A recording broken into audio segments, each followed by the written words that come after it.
This is Saturday Morning Mysteries. And we're your hosts, Alexis and Grace.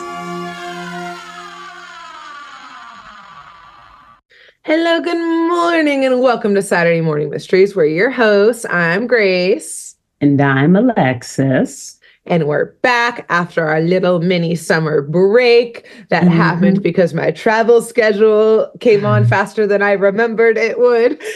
Your travel schedule came on faster than you remembered, and my visitor schedule was just wrong. Grace gets her calendar right. I get mine totally wrong, and thus it means summer break. Took a little break. Equals summer break. Week off. Yeah. So thanks for your patience, everyone. Yes, we're back with another episode of TaleSpin. Whoa-ee-yo. And this week, Alexis is going to tell us. She's dropped some hints this week about her episode.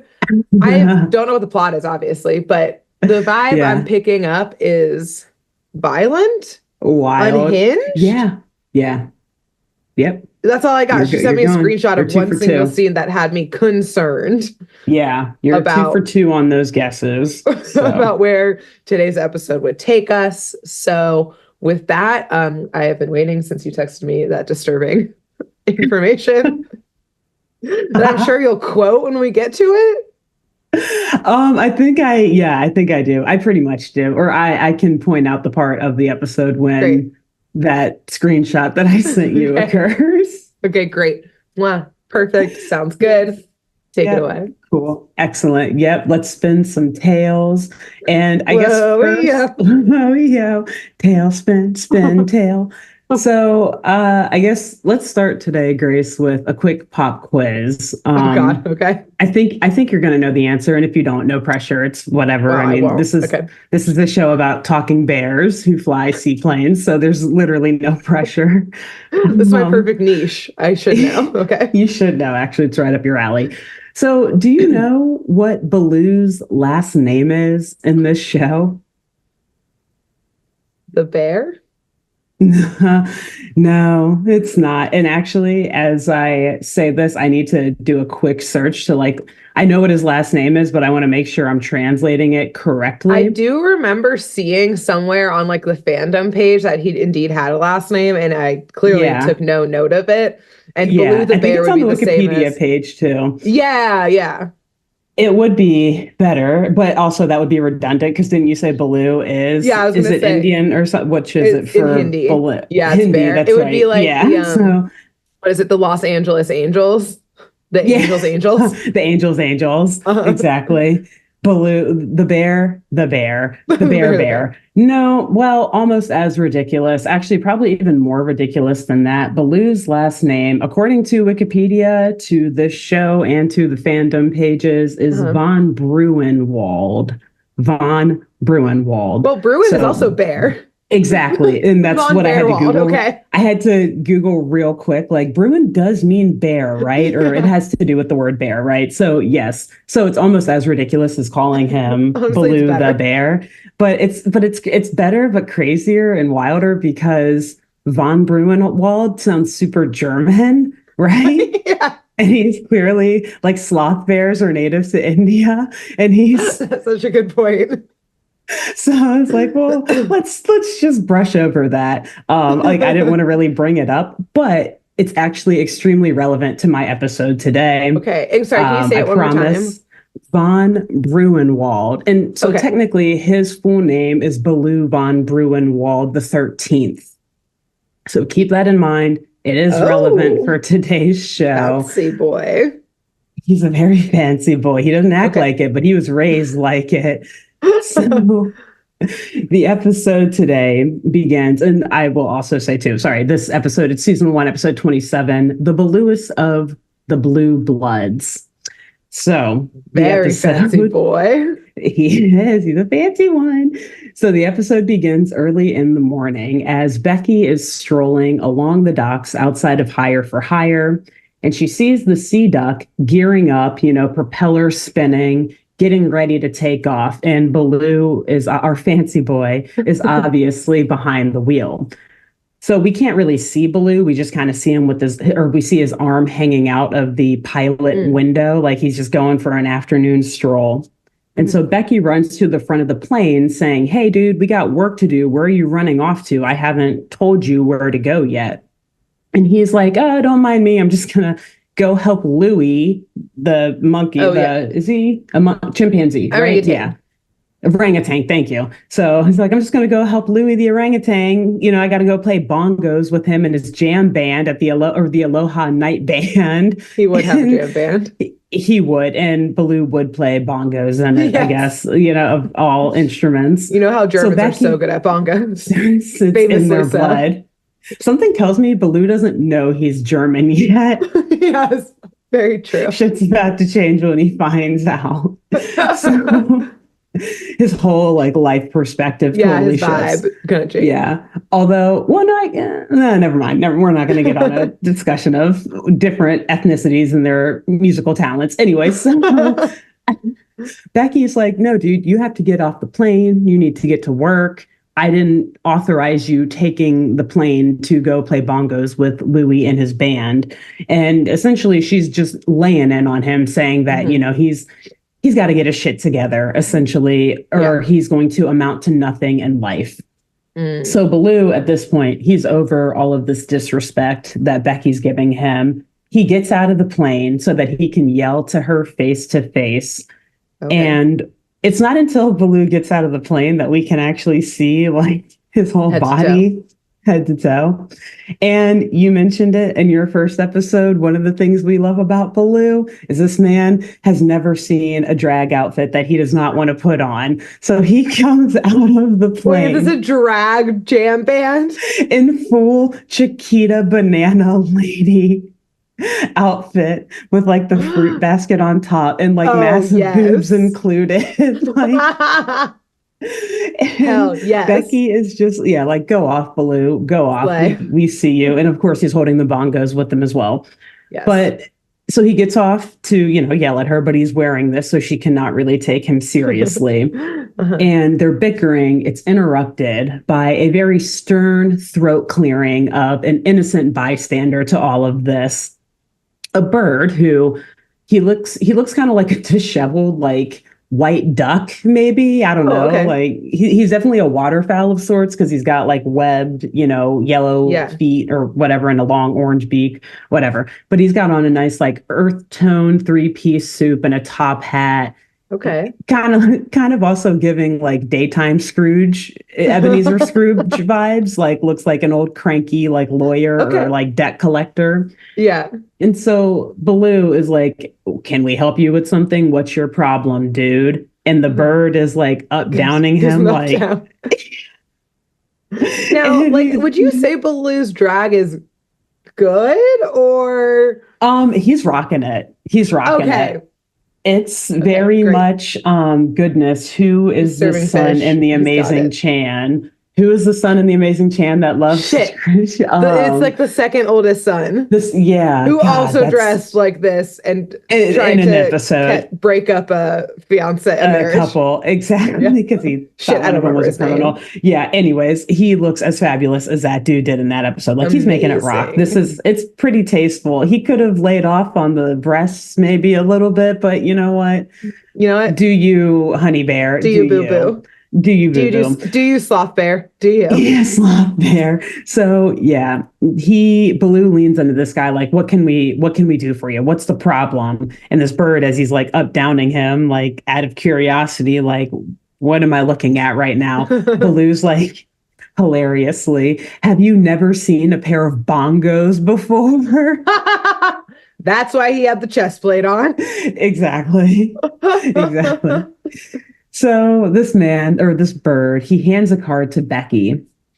And Becky reads aloud, "Austin Featherrich of the law firm Featherrich, and Nowinski."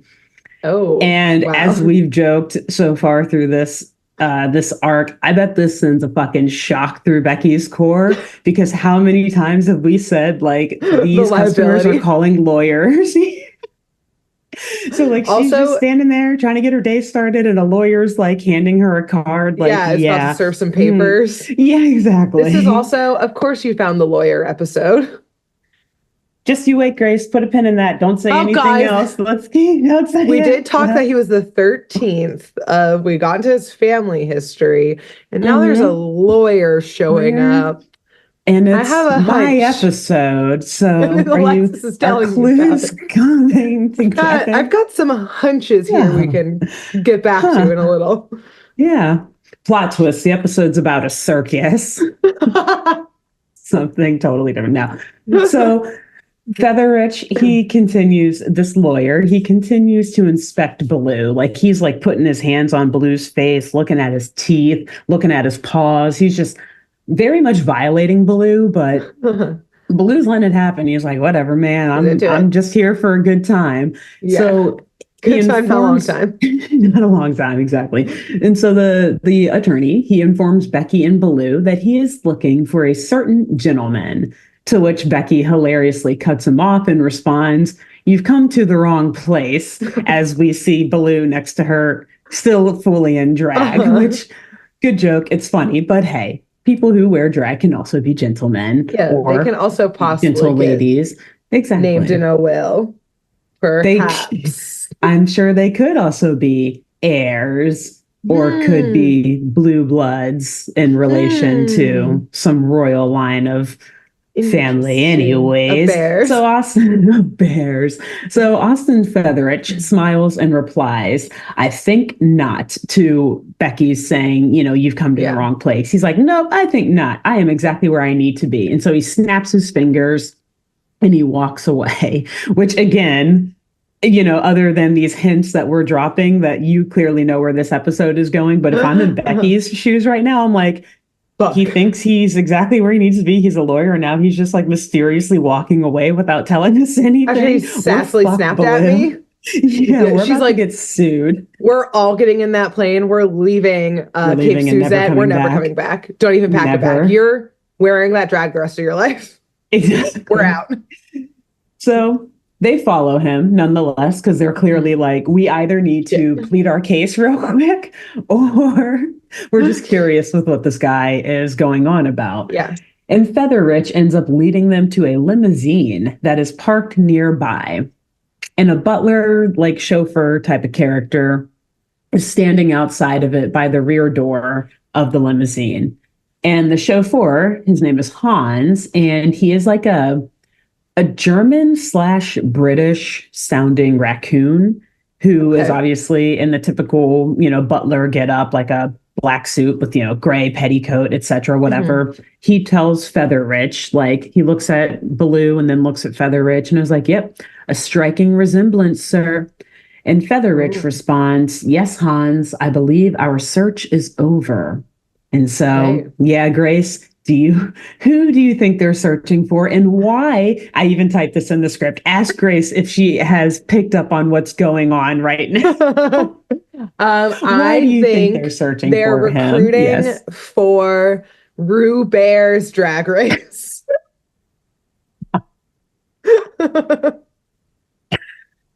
Okay, close second. That's probably what Baloo wishes at this moment.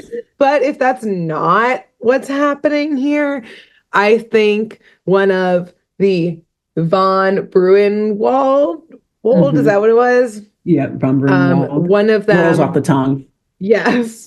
The 12th, maybe the 11th has died. And yes, the 13th, Baloo is the heir, and they've come to collect him, et cetera, which does make me wonder, was his dad not the 12th, and thus is he estranged from his dad? I guess bear dads don't stay around.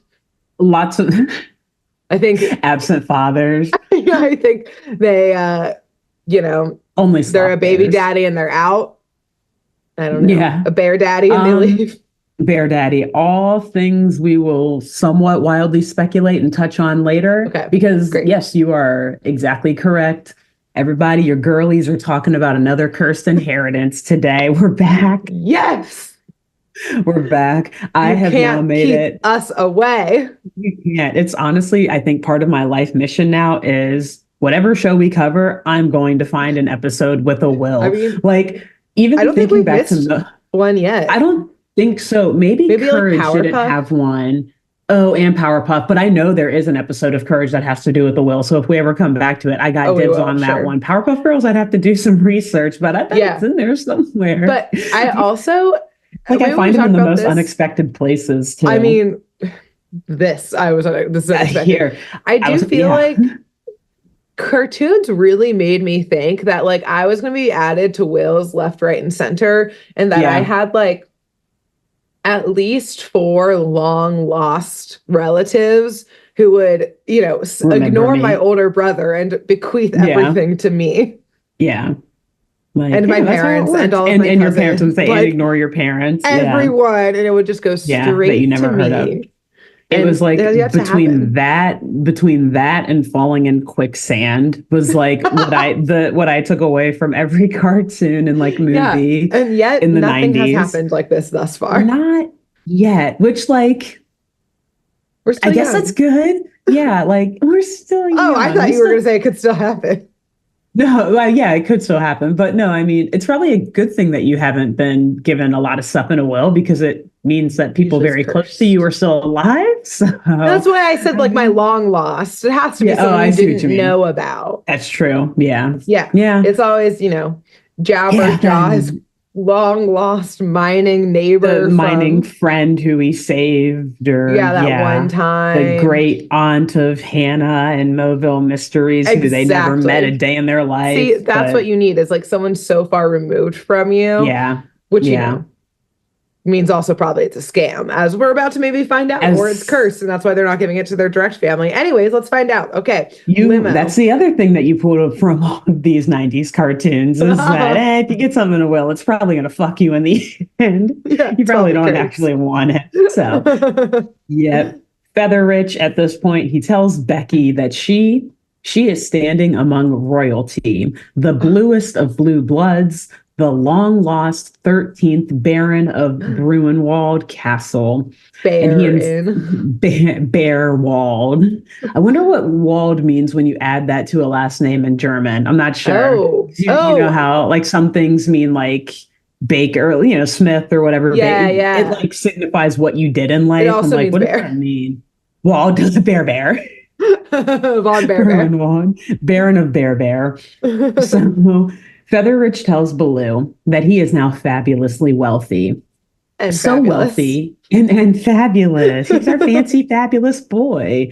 And he is fabulously wealthy enough to purchase the Sea Duck 1,000 times over, which is all Baloo needs to hear to drop everything he's doing and never look at Hire for Hire or Becky or Cloud Kicker ever again.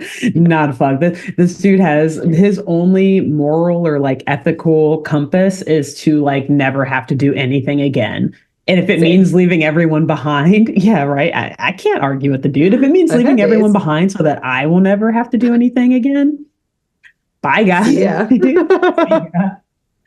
So Baloo, he's dumbfounded and like totally in shock at this, hearing that he is now this rich and that he is a baron and gets a castle.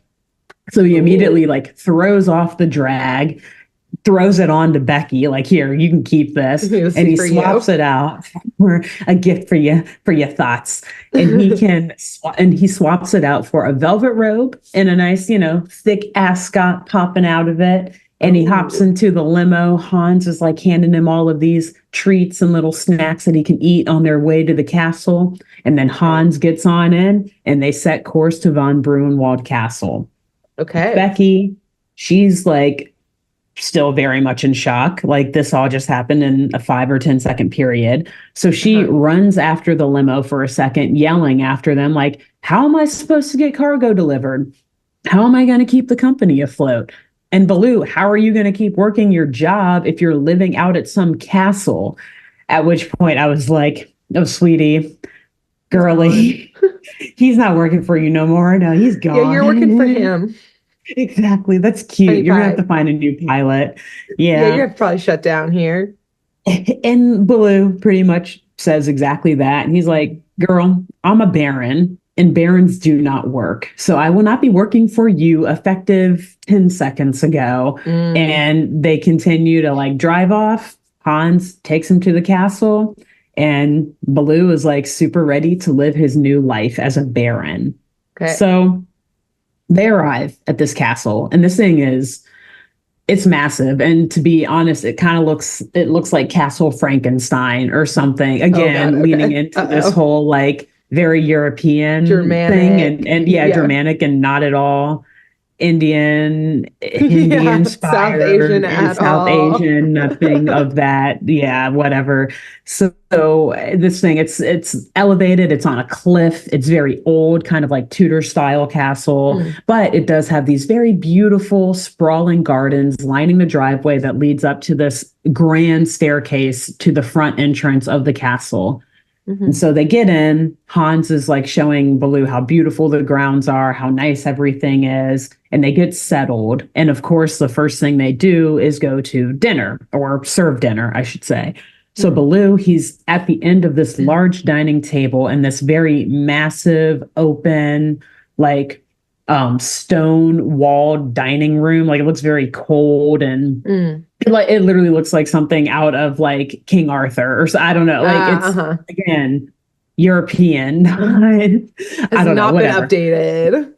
No, it's not. And it's also, yes, very, very old. That too. Yes. Good point. So Hans is standing right behind Baloo, who is at the head of the table, and he is just ready to serve him, ready to give him whatever food he wants. You know, he's there to do whatever he needs Baloo, or whatever Baloo needs him to do. And so Hans calls for another worker at the house, Helga. Again, all German right, name. We are in Germany. Yeah. We are in Germany. Disney. And Helga, she is the maid, and I guess also like the chef of the place. And also she is an opossum. She's no, I guess not, right? Only 2 workers to do all the jobs. Wow. Which kind of put a pin in that too. Like, we're going to do a lot of speculation at the end of this. So yeah, pins everywhere here. So yes, and also Helga is an opossum who is wearing a typical maid outfit, but it wasn't until like my second watching of the episode, towards the end of the episode, where I also noticed that she has a wooden peg leg, her right leg, I think, just Helga's for what it's worth. She's seen some shit, which, oh man. We'll speculate about? Yeah, more pins. Anyways, so she runs her into spin-off story. Honestly, like, Helga and Hans could have a great prequel in my imagination after watching. We'll talk about it. We'll talk about it.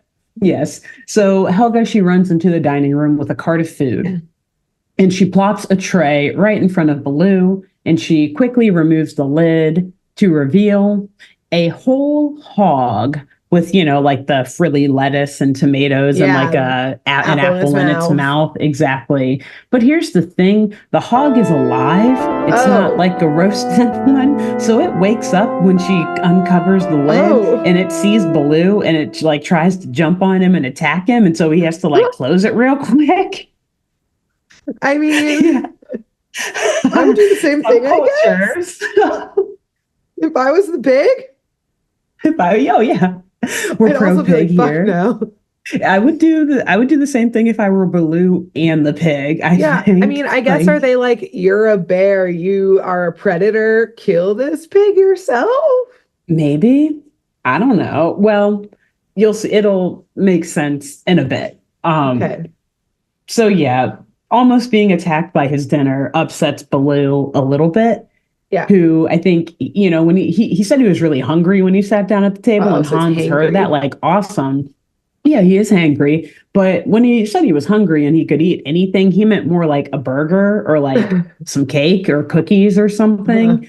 And I mean, like, yeah, fair. Most people don't sit down to dinner, and even bears in this castle, it would seem, and like expect a whole live hog to be in front of them. But it is funny because Helga removes the tray and kind of like alluded, or, you know, relating back to what you just said. She's like, sorry, all of the previous barons really like their meat rare or whatever. So like, yes, which also, she leans in and does a less than welcoming eye stare when she says that.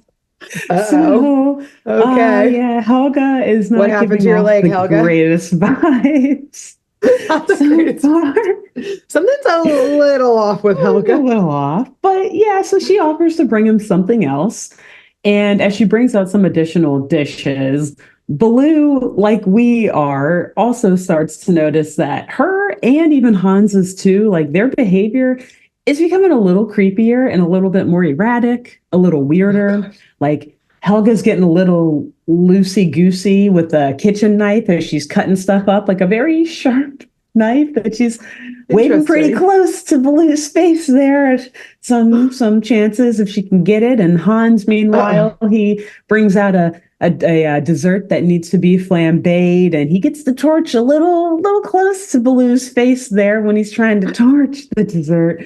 So, Okay. Who hired these Baloo, people?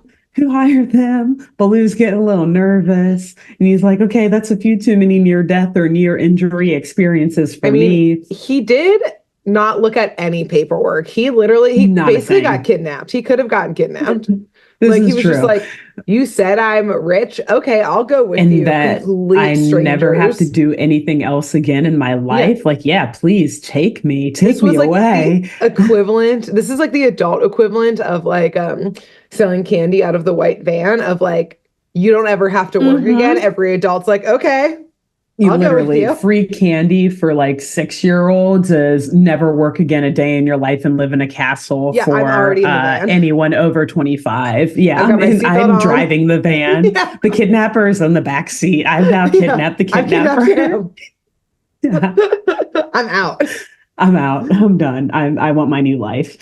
So yeah, but at this point, then you make a good point. Baloo's like, man, what am I doing here? This place is a little creepy, and these two people that I'm forced to live with now are also creepy. Mhm. And he's like, yeah, I did almost die like 3 times in one meal. So I think I'm gonna call it a night. I'm not really Mhm. hungry anymore, so I'm gonna just go wash up and not be around you guys for a second. So, over the next few hours, as he's getting more settled into this castle, Baloo faces all sorts of like horrid and frightening things. Just Okay. again, exemplifying that this place is super freaking cursed or that he is just like really unlucky himself. Uh-huh. And for the most part, like, there are some scary things that I'll get to in a second, what he really notices throughout this castle is that it is booby trapped to the freaking seams. Like this thing is Okay. teeming with booby traps everywhere he steps, everywhere he goes. Trap doors, swinging axes, like in every stairwell and Uh-oh. every hallway. If he like presses a button to turn on a light or opens a cabinet or something, a knife will like fly out of a wall and shoot in front of But him. if, like the Like, PA system, how do like the Saw movie starts like want to play a yeah, game? want to play a game? Yeah, literally. And you Takes a just see real dark turn. Hans and Helga behind like the double glass They've got all the watching. monitors. Yeah. Oh, Like, okay. and quite frankly, that is what it seems like at Yeah. many points. It's like, I mean, he's not doing anything crazy. He's literally just opening like the refrigerator door and a freaking He's trying to guillotine thing survive. slides down like right by his face. Yeah, That would right have been by his helpful for the head. pig. I The guess they didn't kitchen. refrigerate it. Guess Um, not. so yeah, he's going through all of this, and I guess the cherry on top of all of these horrible, frightening curse type things that are happening is that while he's bathing, and by the way, like a bath that is the size of an Olympic size regulation swimming pool, Oh. like he's in a boat in his bath. And I think there's like a Oh. diving board to it and everything, but it's a bath for sure because you see like a bathroom around this bath, Oh, like a okay. sink and all that Wow. stuff. So he's just in a bath enjoying the Okay. evening, and a fucking shark attacks him in this bath, Exactly. Grace. A massive shark. That's how big this bath is. Wow. It's an aquarium. It is. So at this point, Baloo's like, Hans, what the fuck is happening? Like, I just got attacked by a shark. And Hans is like, oh, no, certainly not. Like, we haven't seen a shark in the castle since, well, the second Baron, dot, dot, dot. Which put a pin in that, a very short pin. Oh. And Hans is like, I guess did no one tell you that your family in this castle is extremely cursed? Oh my God, bitch, you saw me get in the car with no conversation that entire limo ride. Oopsies. I thought you knew / Austin Featheridge told you, no? Did you not read the paperwork? Sorry. Oh, the paper. Oh, I didn't give it to you. Here's the paperwork. You're cursed, by the way. Yeah. That's all it says. Yeah, that's it. Sign here. So at this point, Hans is like, let's take a walk. Come on, let me explain this to you. Lay it down for you. Okay, good. Great. And he explains to Baloo as they're walking kind of through like the hall of, every big castle and mansion has to have the hall of all the barons and whatnot and the ancestors lining it. So they're classically walking down this hall and he's pointing to kind of each baron or each ancestor and saying, yeah. And he explains to Baloo that each of his ancestors expired under peculiar circumstances. And so he doesn't give all 12, but he does run through the list of some of the greatest hits. So I said the second one already. We can only that was my embellishment. I wish that he called it that, but like these are great. So we're going to say, I mean, they're obviously the ones that he studied the most and that were on the top of his memory. So yeah. We said the second one, who we can only assume was killed by that shark. So that's at least how I interpreted that. For sure. The fourth Baron was killed after eating electric eel soup that did not agree with him, to which Hans says, shocking. It's like, damn, man. Death's greatest hits. You sound evil, but that was a good one. That was good. The sixth Baron was on an evening stroll on the parapet and slipped on a pad of butter, falling to his death. The seventh Baron was sliced in half by a swinging axe while walking down a booby-trapped stairwell in the castle. Wow, these are extreme. That was a whole other end of the spectrum. Yeah.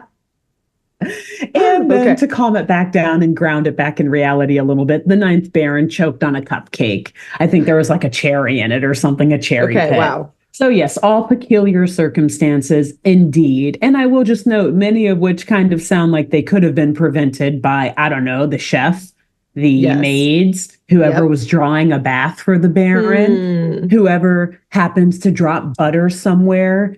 Yeah, as soon as you said the butter, I was like, that kitchen staff member. Interesting. Just saying. I don't think barons usually handle their own butter, so that one sounded a little skep to me. Okay, interesting. So after hearing about this curse and then again sharply avoiding some other scary booby traps throughout the castle, Baloo really starts to panic, and he is now full out fearing for his life and for his safety. Correct. It's like, I've already been attacked a few times. All 12 of my predecessors, my ancestors, have been killed, we can assume, by this curse. Did he explain why the castle is booby-trapped?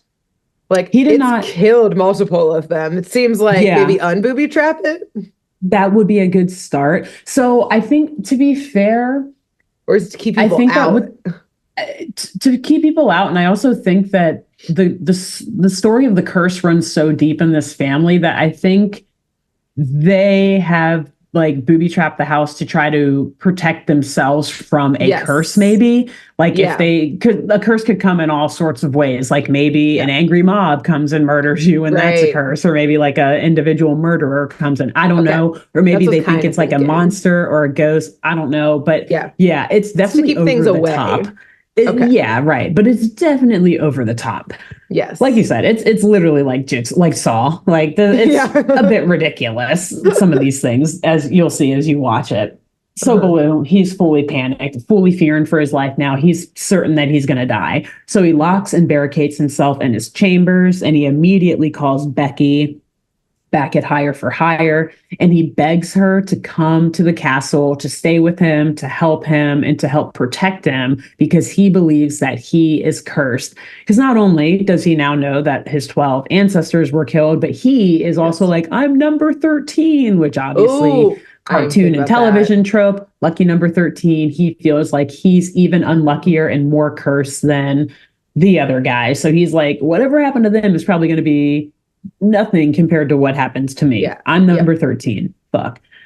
So at first, Becky's mocking him. She's like, are you kidding me? First, you walk out on me, and now you want me to come and like protect you from some silly, stupid curse? Yeah, you're a fucking sloth bear. You're big. Yeah, protect yourself. You're rich as hell now. Hire someone to help you. Exactly. But so at first she's kind of mocking him and thinks he's messing with her. But then she hears like actually how scared and frightened Baloo is and how his voice is increasingly panicking the longer the phone call goes on.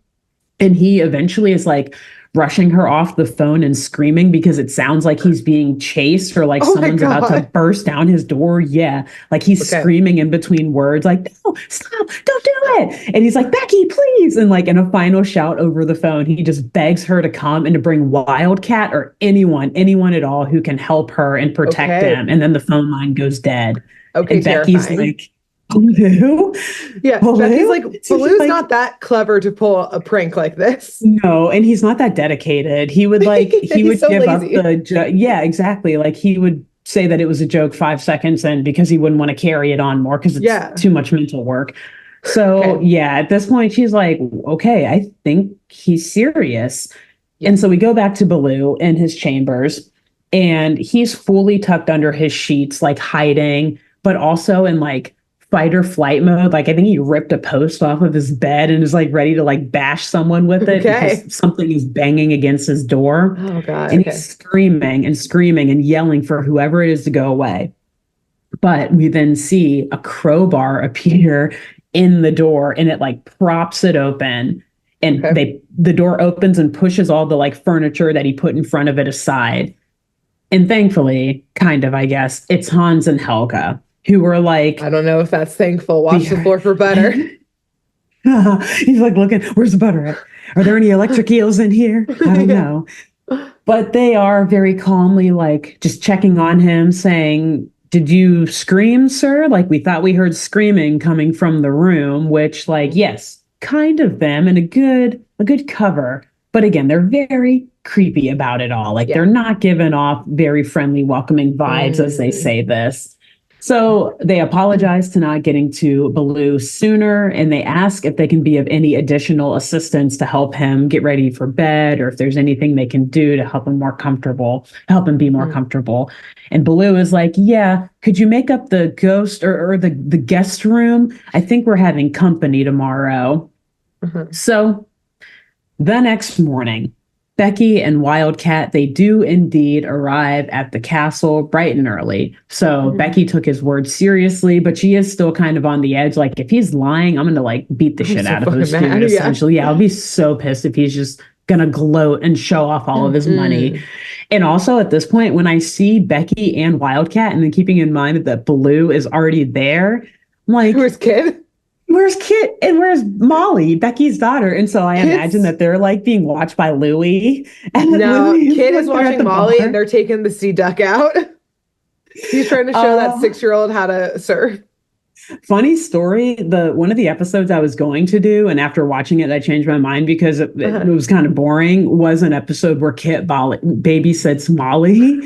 So I did when watching this thing, like maybe kids watching Molly, but also I don't know. This is like a long trip, and we were babysat by kids only 3 years older than us. There was no rules at the time. This is true. So yes. Anyways, all of who I assume their legal guardians are at this castle. Oh God, maybe about to die. Kid's about to be an orphan again. He was like, you know what, Molly, I'll teach you everything you need to know about it. I'll let you be an orphan. Bad. I'm your dad now. Yeah. So Hans welcomes them to the premises, and Baloo, after, they let them inside, Baloo is certain to lock and barricade the doors behind them. And he immediately asks Becky and Wildcat to protect him and tells them about the curse of the von Bruenwald barons. So Becky is reluctant, like, why should I help you again? And Baloo explains, like, cuz if you die, then I die, which is still like, well, but if I'm not here, then I won't die. So, yeah, then I won't be cursed, bro. So like, that sounds like a you problem. Has a blank check. She's like, why should I help you again? Yeah, right. Put whatever number you want on it, and I'll let you know if I'll help you. That's how much help I'll give you. Yeah. So ultimately, though, she agrees, like, fine, whatever. I guess I'll stay in this castle for a few days to like watch you. Fine. And Wildcat, who, as we've, he's there for vibes. Expressed, he's literally there for vibes. He's down for whatever. So he's like, yeah, man, you'll be fine with us here. Like, cool. And so, as soon as Wildcat is like, awesome, we're here to help. We'll do this. You're fine. He turns to Hans and he's like, hey, man, where's the bathroom? And Hans is like, oh, yeah, just go up the stairs, second right after your third left. Oh, God. Okay. Which he says it quickly. And then we said in the first episode, Wildcat is like Teddy from Bob's Burgers. I've said in the past, I relate so much with Teddy. Therefore, I must also relate with Wildcat. And in this moment, I had to like pause the episode and I was like, wait a minute. Huh? I had such an appreciation for Wildcat because I was like, up the stairs, second right after your third left. So does that mean that you go left 3 times first and then 2 rights? Is it the top of the stairs or is it up the stairs, the first landing? This is a massive castle. Right. So anyways. You still end up like here at the end. Yeah, you go in a full circle. Left. So Wildcat, though, he's a polite down for whatever kind of dude. So he's like, thanks, man. Really appreciate it. And he takes off to find this bathroom. And he's like repeating the directions as he's going and put a pin in that. So that night at dinner, Baloo is nervously checking under the table and under all of the chairs for any sort of booby trap or like ghost or something. And Becky's mocking him like, oh my God, will you get it together? Just sit down and let's eat. And so he sits in his chair after seeing that everything looks clear. And he seems like he's able to relax for a bit. He like takes a nice deep breath, gets comfortable, kind of like puts his head back. But as he puts his head back, he looks up and he sees a chandelier right over him that is just like slowly swinging and swaying right over his head. So he jumps up and he gets out of his seat and he's like, no, I don't want to sit underneath that. And he's like, hey, Becky, would you mind not switching spots with me? Maybe you want to sit here instead? Which, like, how fucking mean is that? That's a horrible friend move. Okay, so he's here to have them die first. Exactly, basically. I think because then that will prove that something is wrong. Or he's like, just somebody needs to die. Yeah, right. And then the curse will pass. It'll go to the next person type of thing. So he's I wouldn't be offering up my best friends, though. I'd be offering up Helga and Hans, especially Helga. Hans has been a little more friendly, but Helga is really... Helga's gotta go. Not reading the room. So Becky, though, is like, fine, I'll move there. But as the two move about the table and like switch seats, the chandelier is like on some weird pulley system and then just starts like following Baloo wherever he goes. Yeah. So he's like, whatever. And he just sits down. He switches seats with Rebecca and sits on the other end of the table. And he is like still shaking and trembling as he's looking up at this thing. I think he like tries to protect his head with like a tray or a bucket or something like that. And at that moment, Hans and Helga, so they come in with their less than welcoming demeanor to serve food. Yeah. And I forget what they say, but they make some reference that like scares Baloo. I think they say that they're serving him cupcakes or something like that. That's what it is. Cherry and so cupcakes. He thinks back. Exactly. He thinks back to the Baron that like died from choking and he just like screams and runs away, which for Rebecca has to be pretty fucking funny because they're like, we have your favorite Baloo cupcakes. And then he like blood curdling screams and runs out of there. Yeah. So that night, as they get ready for bed, Baloo, he again is making sure to lock his doors tightly and essentially is like barricading himself inside of his room. But he gets spooked by another booby trap in his own freaking room. It's like a candelabra, like leans over and turns into a blowtorch essentially. And like... He gets hit with the fire. He bumps into a bookshelf. He finds out the bookshelf is like one of those Scooby-Doo-esque trap doors that spins around. The wall turns. He finds himself in this like another dark dungeon type stone walled corridor. And he looks up and sees right in front of him someone in a night suit swinging a sword right down in front of his face. Wow, they were ready for him to stumble into this. Ready. It's like they knew. It was like a Rube Goldberg machine. They're like, okay, when he's standing at this exact place, knock over the candelabra, he'll jump exactly this far forward. Yeah. They've been observing like how much he stumbles, and they're like, perfect. Taking notes. Good. They've had a lot of barons to try this stuff on, so they know.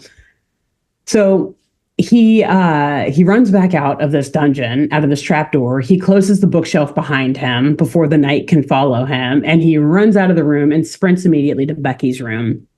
And he runs up to Becky's bed, and Becky is like fully asleep, by the way. She's got like a face mask covering, or a sleeping mask covering her face. Like she's out.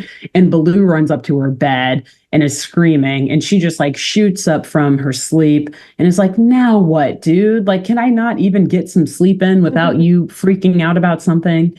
And Baloo is like terrified, though. His voice is shaking and he's clearly fearing for his life and just saw something horrifying. So he's like, can I stay here?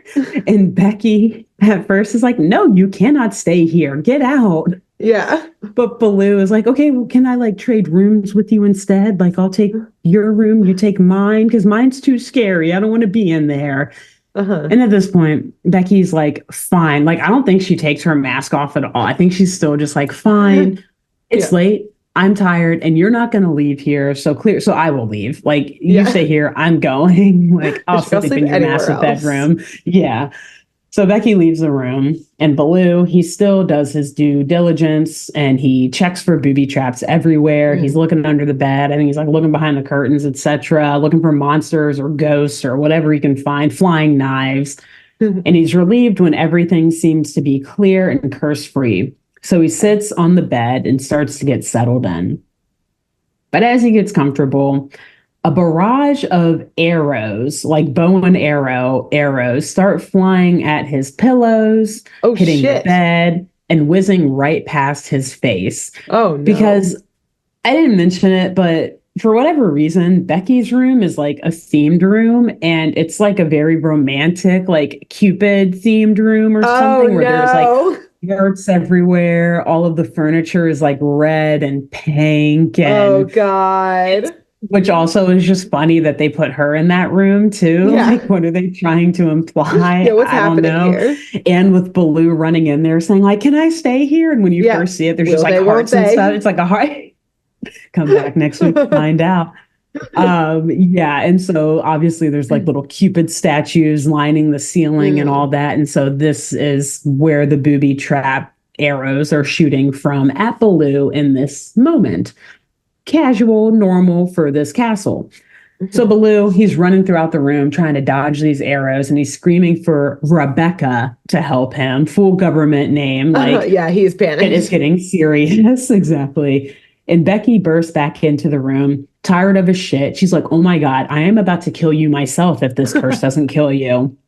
But when she opens the door, she sees Baloo is totally pinned to a wall in the bedroom by arrows. Oh, okay. So she's like, something crazy has happened. And you clearly did not do this yourself. No, and something even crazier is happening because she looks to like her right or something and sees a baby grand piano on wheels careening towards him as he pinned into the wall. And there's like a Cupid statue on top of it with an arrow, of course, pointing directly at Baloo. Yeah, wow, so even more so, she knows that he did not pin himself on the wall, and she definitely knows that he did not launch this baby grand piano towards them. Yes. So she runs in the room and quickly peels Baloo off the wall and hurls him out of the way just as the piano crashes into the wall.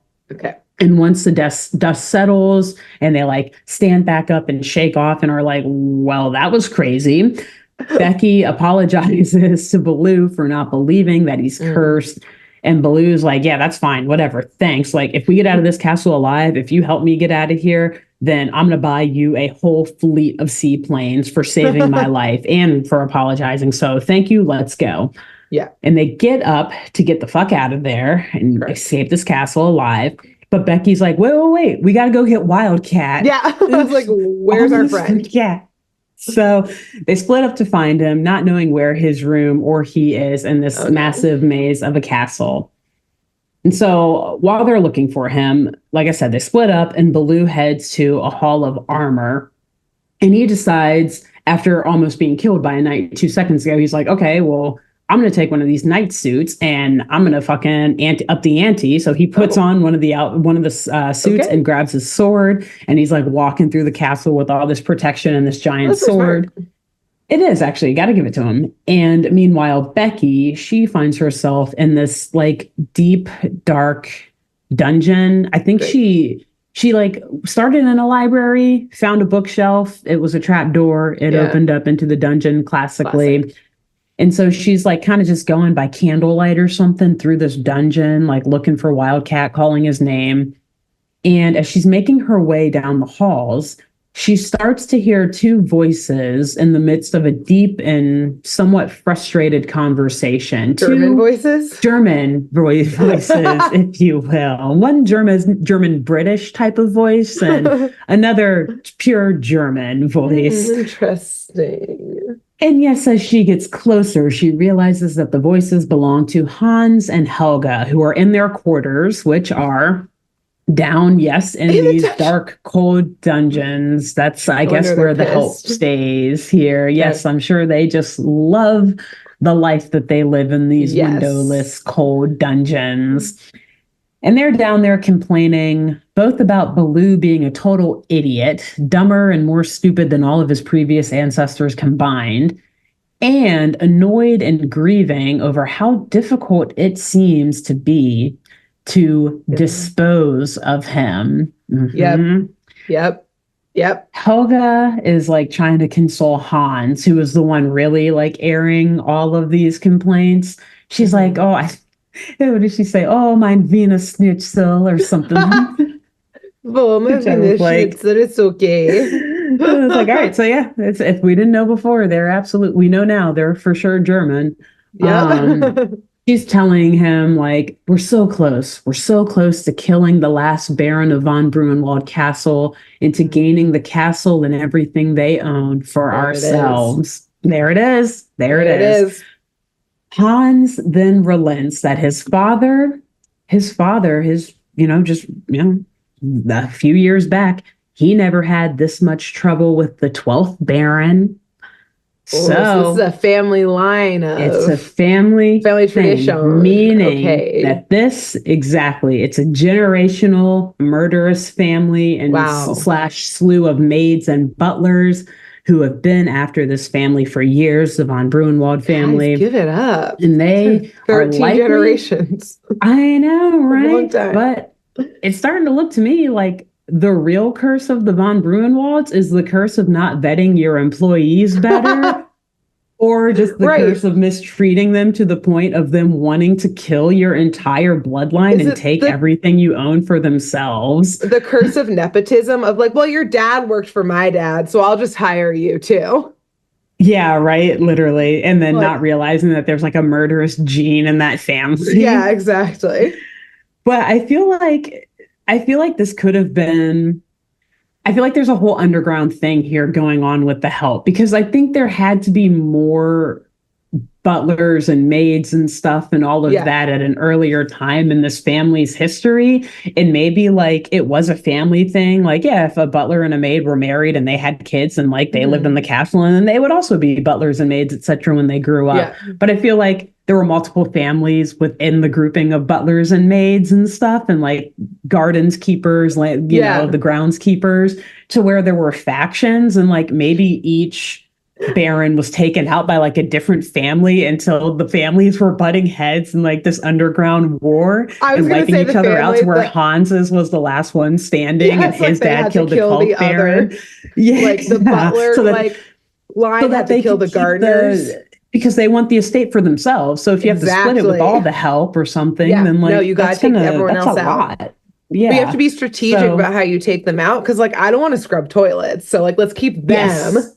Yeah, right. Exactly. And then we'll like whittle our way down until we're at the end of the bloodline. We're like, one chauffeur / butler and one maid / cook can do like most everything. Yeah, we'll let the which also might explain why the house is very dilapidated in some ways too, which we'll talk about later as well. There's so much theorizing. We could do probably an entire 8-arc episode or series on this episode. Yeah, like because there's so much more I want to say, but it would take like 4 hours to get through it. So I've never seen Downton Abbey, but I'm going to imagine that this is the German version of it, because doesn't it follow all of the like servants? The German Slothbear version. Yeah, I've never watched it either. I'd have to. But I feel like it's them just killing each other, right? Mm-hmm. This is just like the horror version of it. I think so. You know, the most I know about Downton Abbey is the episode of Bob's Burgers that parodied it or like satirized it. I can't. That's like the only lens that I have of what that Teddy's show is about. So Teddy's in it. So yes, we're starting to put a lot of pieces together of what's really going on here, what this curse is really about, and who the true villains are, and what the crimes really are. I mean, obviously a lot of attempted murder, a lot of murder, and yes, a lot of conspiracy going on. So shocked at the discovery of this conspiracy and this long line of crime throughout this family and throughout this castle, Rebecca lets out an audible gasp that then echoes down the hallways of the dungeon. Yeah, she's too shocked. She couldn't hold it in. And so Helga and Hans obviously hear this. And Helga, she pulls a lever in their chambers or in their whatever underground quarters that then spins the wall around. Again, another trapdoor. I think every wall in this castle is a trapdoor, basically. Yeah. And of course, it places Becky right into Hans and Helga's quarters. But before Becky even has a chance to explain herself or bargain with them or say anything, they pull another lever that releases the floor from underneath Becky and sends her down towards a pit of fire, an open fire. And this is a big pit. This is like a 200-foot pit. This is massive. Maybe not 200, 100, 150. It is lined with bones big. At the bottom. You know it. Lined with bones of the former maids and groundskeepers. And bones and feather dusters. Barons, etc. Dusters. Like, this is where everyone who's died here lives, including our old cleaning utensils that died and like went bad and we had to replace them. Never cleaned again. So Becky lands on a wooden plank that's like a few feet above the flames, or maybe a couple dozen feet above the flames, whatever. And she somehow gets tied down to it. And so she's unable to move, almost like a rotisserie bear over this uncontrollable you fire. Could have used this for the pig again. You have the supplies to cook this pig. I know. It's almost like they made a choice to serve him a live pig. Mad. It wasn't. Pig. They had options. Yes. So looking down on Becky from the top of the pit, Helga says that she just loves it when visitors drop by and hopes that Becky can stay for dinner. And, you know, in any other context, that would be really sweet, but we don't love to see it here. Like, oh, thank you. Except these flames are kind of hot, so I don't know if I'll be able to make it to dinner. Also, so naturally, deep cut from me of them making the choice to not kill the pig. They were like, look, we've read Dune. We know Duke Leto's father was gouged, like warthog hunting or something. Like, this a normal farm pig, I don't know, it could probably kill a baron too, like a duke. We'll just release it on him. Which, hilarious that you referenced Dune, because in my mind, I was thinking of Game of Thrones. That's what I haven't read the books, but the shows. And then I was like, wait, Baratheon died that way? Yeah, I was like, who died like this? But I couldn't remember the character, so I went to the other who did it first. I think actually Dune did it first. Dune. But anyways, funny that clearly these writers of this show were nerds. They were nerds. They were nerds. They're like, boars kill kings all the time. Yeah, boars, that's what it was. They kill royals nonstop. Easy. Nonstop, yes. So, naturally, as Becky is screaming for her life, hanging over this pit of fire, Baloo can hear this throughout the castle, and so he starts to follow the sound of her screams down to the dungeons to save her.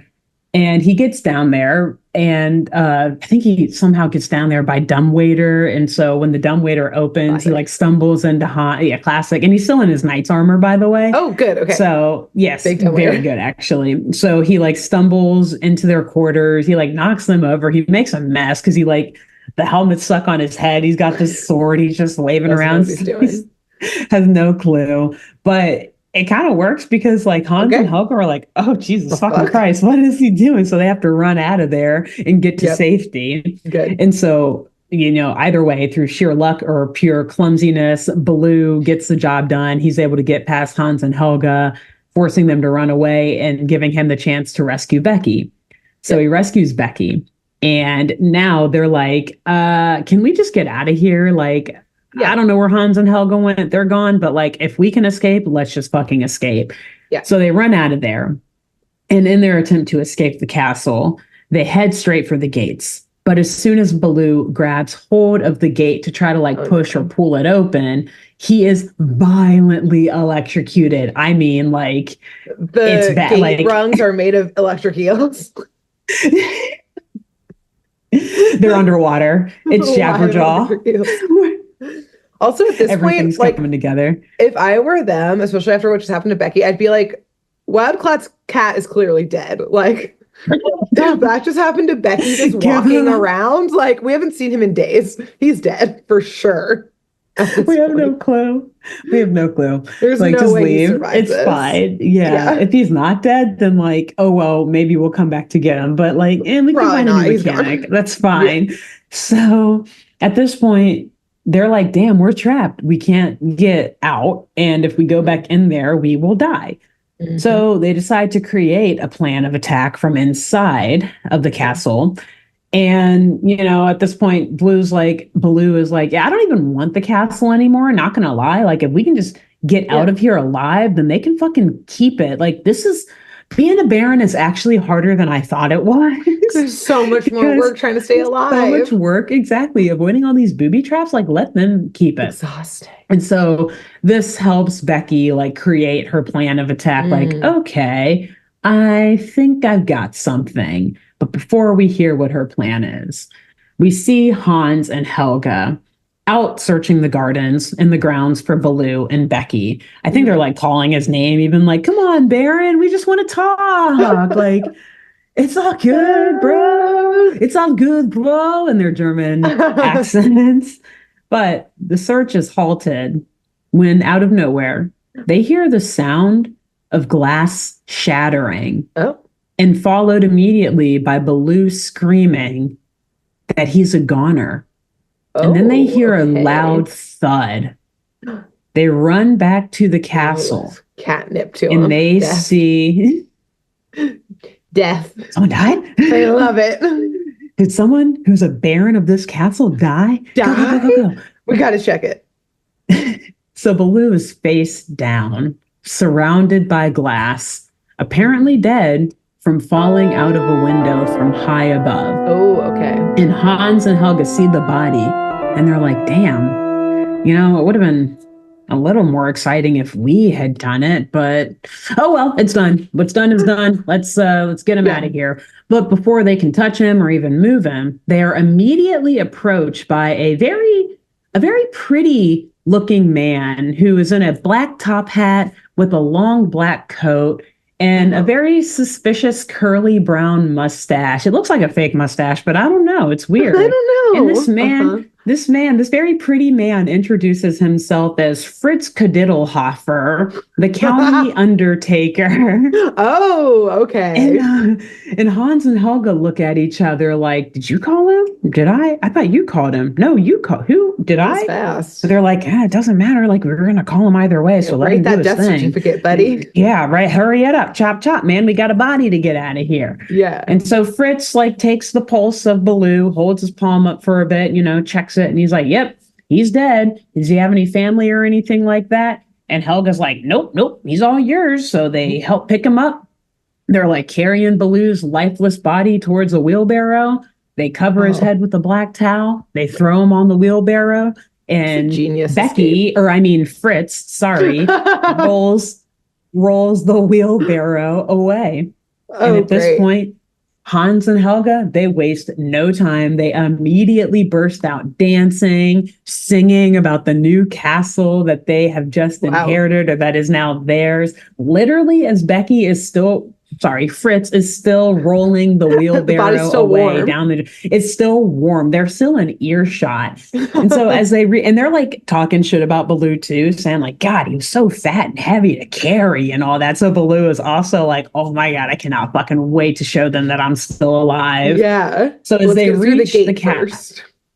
Literally, exactly. They get right to the gate and the gate opens up and they are approached by our favorite attorney, Austin Featherich, and a few police officers as well. And Baloo cuts the act. He stands up. He gets out of the wheelbarrow. He throws a freaking black towel off of his face. And I think at this point, Becky also rips off the hat and the mustache and everything. And the two of them direct the lawyer and the police officers to arrest Hans and Helga. And Featherich is like, on what charges? And they're like, Becky's like, attempted murder. And Baloo's like, and bad cooking. But the fact that she didn't cook at all. Yeah, she served me a living hog. Yeah. Also, was it just prior to this plan that the screenshot you sent me happened? Yes. Sorry. Thank you for reminding me. Yes, it was. It was. Becky says, the only way to get you out of here alive is to kill you. It's by killing you. Yeah.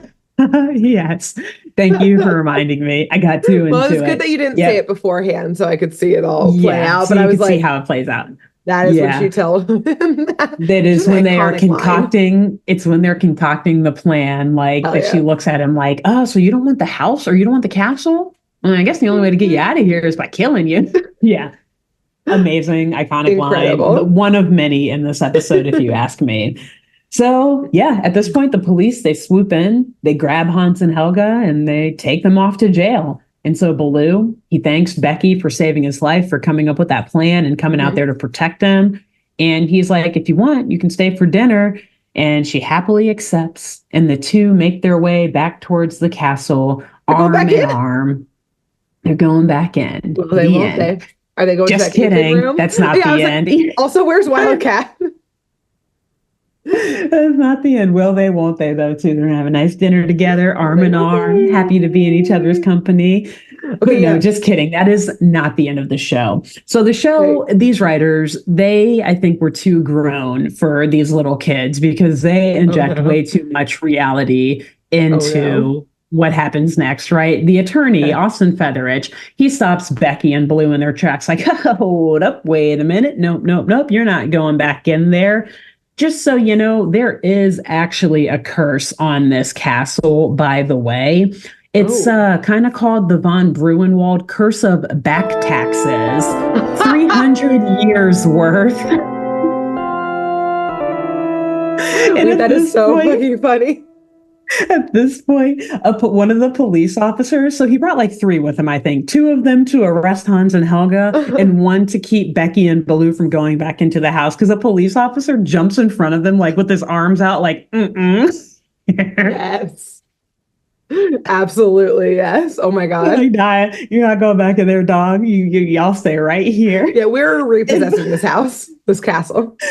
Literally, Baloo shrugs it off like, okay, back taxes, whatever. I'm a fucking baron. Look at my castle. I'll write you a check. They're what like, is my castle. And Featherich is like, okay, well, the amount is $500 million, $1.89. And your castle just so happens to be, or your estate happens to be worth $500 million. So we're repossessing your estate and you owe us $1.89, sir. Becky's just slowly backing away. She fucking knew this lawyer was going to come at them for something. Too good to be true. Wow. Anytime you see a lawyer in a cartoon, be suspicious. So this obviously upsets Baloo greatly, who is like, oh my God, now I owe you money. And he basically just faints and lands back in that wheelbarrow. And Rebecca just rolls her eyes and rolls him out of there. Yep. And so back at Hire for Hire, maybe later that night, maybe another day, Becky, she's preparing a nice dinner for Baloo, his favorite, actually. A cheeseburger and fries. And Baloo, he's complimenting her cooking, saying it's way better than the weird stuff that Hans and Helga were feeding him. And they chat and they laugh it up for a bit before realizing that they forgot something. Oh no. Wildcat. Where is he? Still lost in the mansion. This is the greatest trying mystery of to this find episode. Bathroom. And that really is the end. Wait, like cuts to him just lost there still?